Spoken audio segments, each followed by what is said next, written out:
Client Lexus.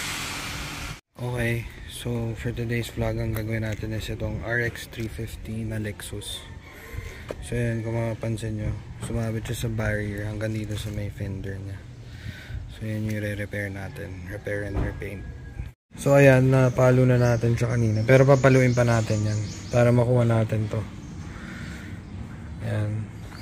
So mahaba-haba yung tama na itong Lexus na to. So magmula dito sa dulo hanggang dyan.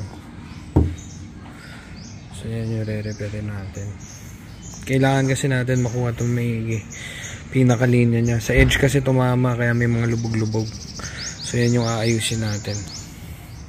So again guys, ito dinayo pa tayo na ito. Galing pa itong Makating Lexus na to. Yan.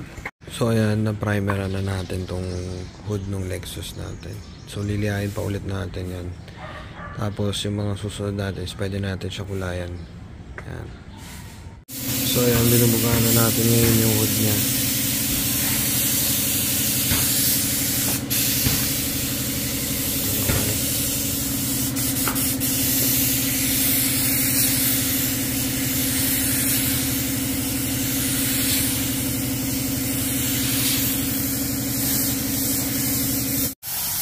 So ayan, bale tinatapkotan na natin to.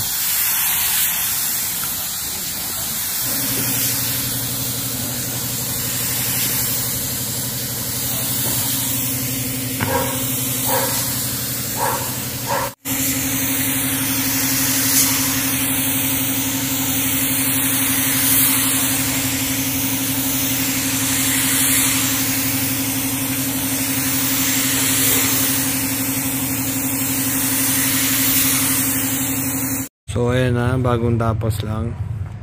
Pinatay na natin yung ilaw. Ayan, kung makikita nyo, wala na yung tama niya, wala na yung gasgas niya, tsaka yung bangga niya. So patutuyuin lang natin siya, and then pwede na natin kalasin yung mga jari niya. Papakita ko sa inyo yung pinaka-finished product. Ayan.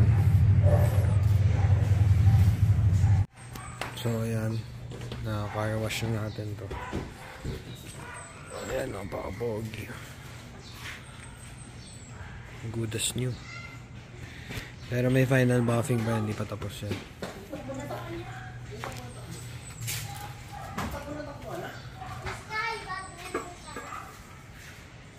Yan, ikutan ulit natin para makita nyo. Ayun, napakagat.